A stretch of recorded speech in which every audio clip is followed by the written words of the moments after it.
Good morning student. हम वापस आपके लिए आज लेसन नंबर 1 जो हम पढ़ रहे थे उससे आगे की जो टॉपिक है हम उसमें आज वो टॉपिक पढ़ने वाले हैं।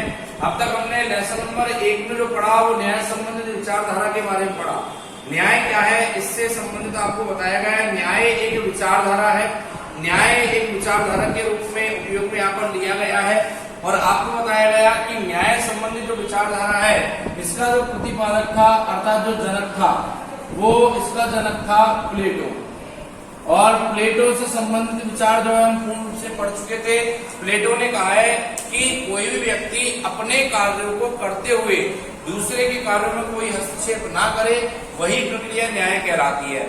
इसके अलावा हमने देखा प्लेटो के बाद हमने अरस्तु के बारे में पढ़ा था। अरस्तु कौन था? अरस्तु जो है वो प्लेटो का शिष्य माना जाता है और अरस्तु ने भी अपने न्याय संबंधी विचारों में परिभाषा प्रस्तुत की और परिभाषा प्रस्तुत करने के बाद न्याय के प्रकारों को समझाने का प्रयास किया। हमने कल मौखिक रूप से अरस्तु के बारे में पढ़ा। आज हम कुछ यहाँ पर बोर्ड के माध्यम से पढ़ने का प्रयास करेंगे कि अरस्तु ने कहा था, इसका जो परिभाषा बताई है अरस्तु ने परिभाषा इससे संबंधित बताई थी कि व्यक्ति को उसकी योग्यता व कार्य क्षमता के अनुसार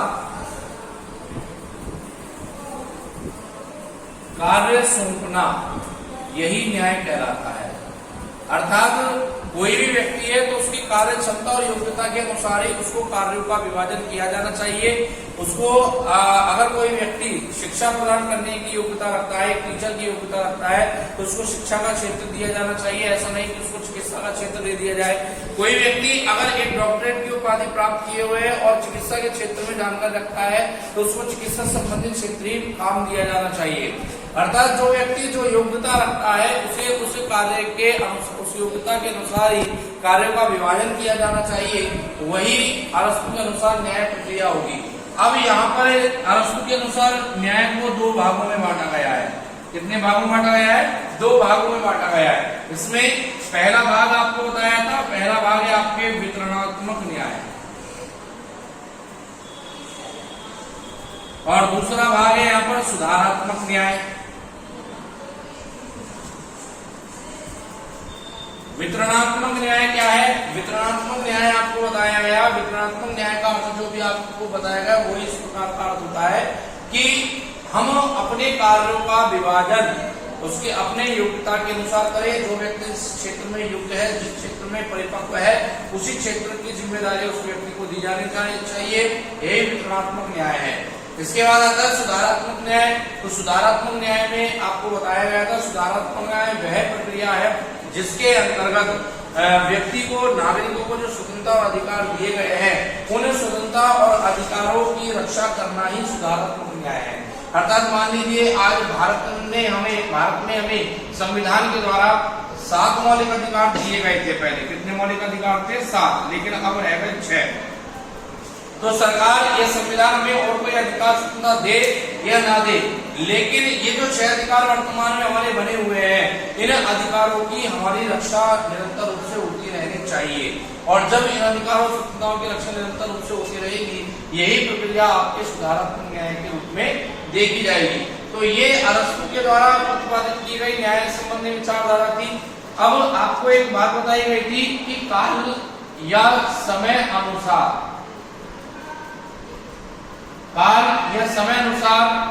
न्याय का विभाजन, ये न्याय का विभाजन किया गया है काल और समय के अनुसार। तो काल और समय के अनुसार जो न्याय का विभाजन किया गया है वो 3 प्रकार से किया गया है। एक जो किया गया वो आपके प्रारंभिक काल आपको बताया गया, दूसरा आपको बताया गया मध्यकाल और तीसरा आपको बताया गया था आधुनिक काल। और इनमें विचारक भी आपको बताए गए। प्रारंभिक काल में आप पढ़ चुके हैं प्लेटो और अरस्तु के जो विचार हैं वह प्रारंभिक काल में है। मध्यकाल में अब जो आप पढ़ने जा रहे हैं वो थॉमस एक्विनास और संत ऑगस्टाइन, ये मध्यकाल के विचार है। और आधुनिक काल के विचार अलग कौन है? जॉन रॉल्स, और एक है आपके जेरेमी बेंथम।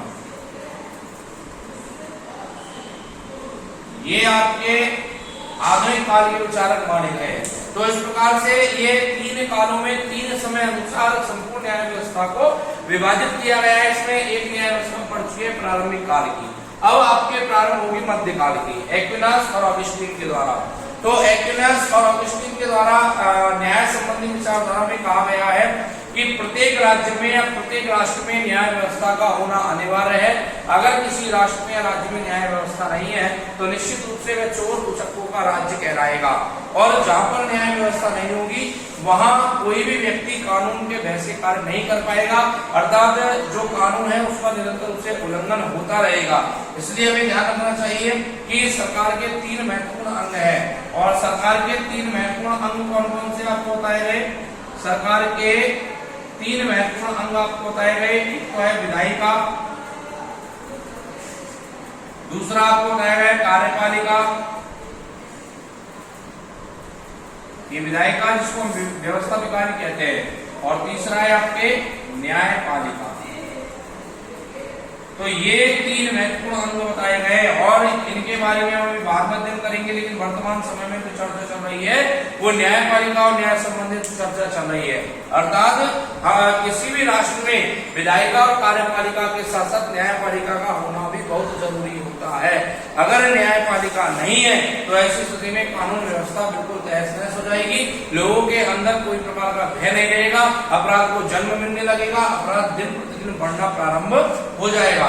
इसलिए कहा गया है थॉमस एक्विनास के द्वारा कि अगर किसी राज्य में न्याय व्यवस्था ठीक प्रकार से नहीं है, किसी राज्य में न्याय व्यवस्था नहीं चल रही है, तो निश्चित रूप से वह जो राज्य है वो चोर उचक्कों का राज्य है। इसलिए हमें ध्यान रखना चाहिए कि पूर्ण रूप से हमें किसी भी राज्य राष्ट्र में न्याय व्यवस्था को अपनाना चाहिए। दूसरी बात यहाँ पर थॉमस एक्विनास और ऑगस्टाइन के द्वारा कहा गया है कि व्यक्ति की आवश्यकता अनुसार ही उसको कार्यों के क्षेत्र आवंटित करने चाहिए, कार्यों का विभाजन करना चाहिए। अर्थात व्यक्ति की आवश्यकता के अनुसार न होने पर न्याय व्यवस्था बिल्कुल समाप्त होती दिखाई देने लगती है। इसलिए हमको न्याय व्यवस्था निरंतर रूप से बनाए रखने के लिए उनके क्षेत्रों का निरंतर रूप से हमें ध्यान रखना चाहिए, कानून व्यवस्था ठीक प्रकार से रखनी चाहिए। सबसे बड़ी बात आती है, चाहे हम प्रारंभिक काल में उसको पढ़े, चाहे मध्यकाल में पढ़े, चाहे आधुनिक काल में पढ़े, सबसे बड़ी बात आती है कि हम जिस राष्ट्र में रह रहे हैं, जिस राज्य में रह रहे हैं, वहां पर प्रत्येक नागरिक के अधिकार और स्वतंत्रताओं की पूर्ण रक्षा हो सके, किसी व्यक्ति के अधिकार और स्वतंत्रताओं का हनन ना हो, उनका शोषण ना हो। ये सबसे बड़ा ध्येय हमारा होना चाहिए, सरकार का ये उद्देश्य होना चाहिए। सरकार का अगर ये उद्देश्य होगा, हमारा अगर ये ध्येय होगा, तो निश्चित रूप से न्याय व्यवस्था अपने आप पे स्थापित हो जाएगी। अब इसके बाद आता है जॉन रॉल्स और जेरेमी बेंथम के द्वारा। तो यहाँ आपके तीसरा प्रारंभ होता है आधुनिक काल। आधुनिक काल में जॉन रॉल्स और जेरेमी बेंथम आपके आ जाते हैं। तो इनके बारे में हम विस्तार से कल पढ़ेंगे। आज जो आपको मध्यकाल और प्रारंभिक काल के बारे में जो समझाया गया उसको आप समझने का प्रयास करें। कल आपको इसके बारे में समझाया जाएगा और कल शायद आपका लेसन ये समाप्त हो जाएगा।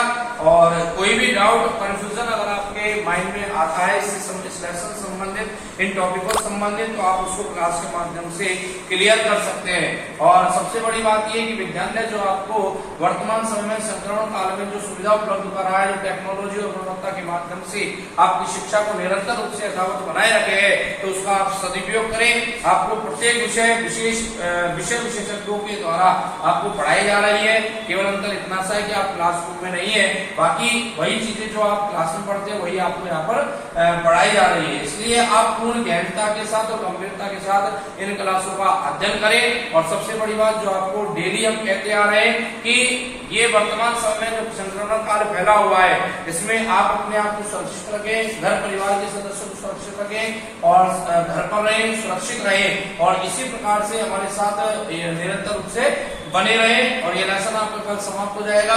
आगे की बातें अब हम कल अगली क्लास में करेंगे। तब तक के लिए आप इंतजार कीजिए। तब तक के लिए okay, thanks for the day.